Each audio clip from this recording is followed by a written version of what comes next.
Hey guys, welcome back to my channel. Today I'll be doing another book review. I'll be reviewing the book A Touch of Gold by Annie Sullivan, so let's just get right into it.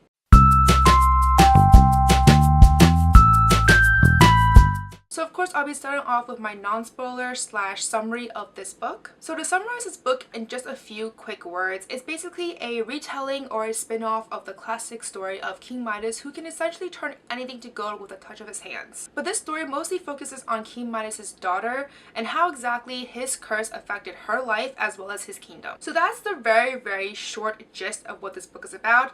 As for the longer summary of this book, so the book starts off with Cora and how she was first turned to gold by her father and what really happened that day. And years later, she is still essentially suffering from the same affliction where she's basically made from gold, or at least her skin shines golden for the world to see. So because of this affliction, she takes very good care in trying to hide herself from the rest of the world. At this point in time though, I believe her father and her uncle are both trying to marry her off because she's coming of age and because she's a princess, but the thing is no one was really interested in marrying her because they're all afraid of her as well as her golden skin. They believe that it was a curse. Then one day, as she meets her latest suitor, who is Duke Whistlinos, hoping I pronounced that name right. And then an incident occurs at the palace where a thief essentially stole all the golden items from when King Midas still had that curse. And because her father's mental health as well as his physical health seriously relied on being close to these golden items, and because she is essentially the only one who can sense them and therefore track them, she goes on this quest to retrieve the items. And then as the book continues, she encounters pirates and adventure, and then she comes to realize that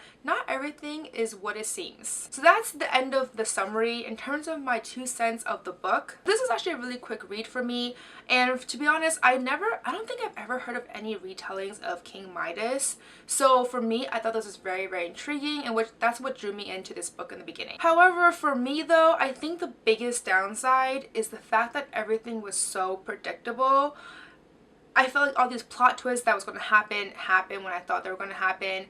The overall, like, general plot line of, you know, who ends up with who, or who was the betrayer, etc., like who stole like the items, like all that stuff was pretty much obvious to me as I read the book. So it was just kind of disheartening because everything was just so predictable to me. So because of that, I think this book lacked any sort of real suspense for me. That being said though, I still really enjoyed the book overall. I really like the various elements that were incorporated in this book, specifically the Greek gods, various mythical creatures, and it just overall made the book very well rounded for me. So I would definitely still recommend this book to people because even though I was able to predict pretty much all the major plots in this book, I still really like reading about Cora's journey. So that's all I have to say in terms of my non-spoiler section. If this book sounds interesting to you and you definitely want to check it out, go check it out and then come back with me to the spoiler section.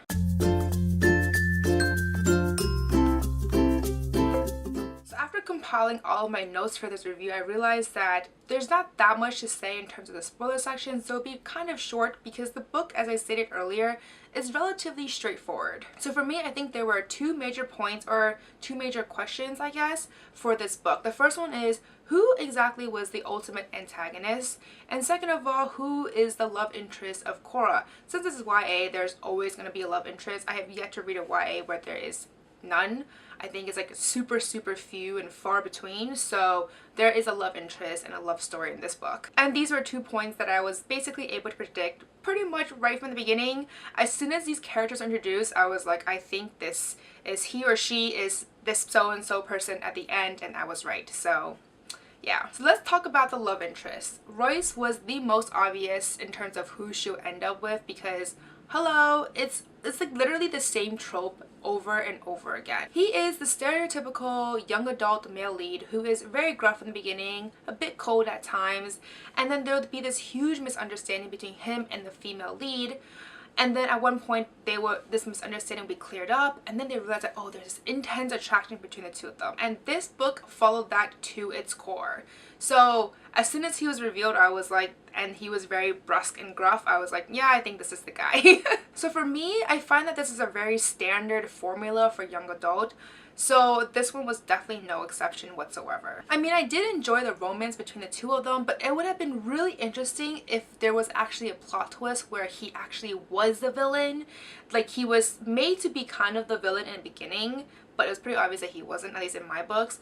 But I think the greater plot twist would be if he actually was the villain, and then that would have made things so much more interesting or different than what I would have imagined. So that would have been really interesting. But I mean, overall though, I definitely still enjoyed the romance between the two of them, and I found it very adorable. Moving on to the second point, the antagonist. It was so obvious also from the beginning that the antagonist was Korra's uncle. To be honest, I was actually really surprised that Korra didn't even think about it herself, because her father has been ill for the longest time, basically ever since the whole curse happened, and he's been kind of drifting away mentally and physically, and her uncle has been the one person who has been taking care of him, her father, and Korra herself. So I don't know, I just feel like for fantasy books or like any fictional books, for me, I always find it suspicious that this guy, this uncle, never once thought that he could take over the throne, because he was like, well,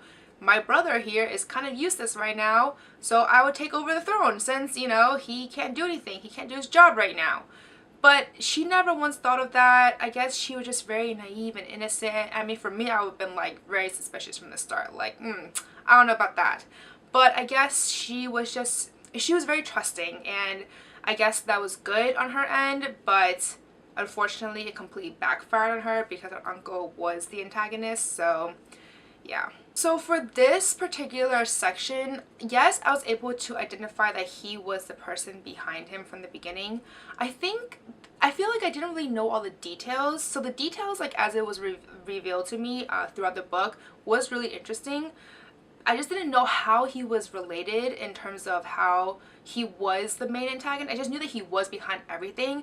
I just didn't know all the details for it. So that part was interesting for me to read and see, okay, how did he actually, you know, come up with this plan, and how did he go about it, etc. So that was actually interesting to me, even though I knew from the beginning that he was the bad guy. So overall, at the end of the day, I still enjoyed the book. I did find it very entertaining. Like I stated earlier, I definitely enjoyed some of the elements, specifically the siren-like creatures, and how Dionysus even made a few appearances in the book, as well as how Korra's father actually even came to obtain this curse. I also like Ketty's character, even though in the beginning I did find her kind of annoying, but at the end I realized that she just wanted to be accepted, especially from Korra. So at the end of the day, I would definitely recommend this book to those who enjoy retellings, especially from those that are not told that often or retold that often. So for those, I definitely recommend this book. So anyways, that's all I really have to say for A Touch of Gold. Let me know in the comments below if you agree or disagree with me. Very curious to see what everyone thought about this book. But as always, if you like this video, please do give me a thumbs up and subscribe down below.